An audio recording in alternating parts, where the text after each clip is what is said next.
وہ صورت جس میں نعمتوں کا مفصل بیان ہے وہ سورت رحمان ہے۔ حدیث میں ہے کہ اس صورت میں اللہ تعالیٰ نے اپنے بندوں کے ساتھ دل لگی فرمائی ہے۔ بعض روایات میں ہے کہ یہ صورت عروس القرآن ہے۔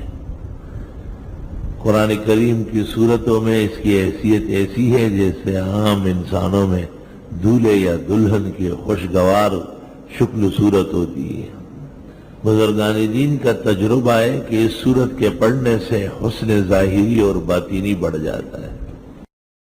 وہ صورت جس میں نعمتوں کا مفصل بیان ہے وہ سورت رحمان ہے۔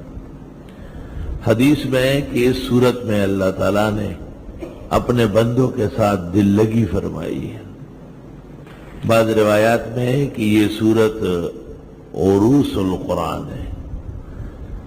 قرآن کریم کی صورتوں میں اس کی حیثیت ایسی ہے جیسے عام انسانوں میں دولہے یا دلہن کی خوشگوار شکل صورت ہوتی ہے۔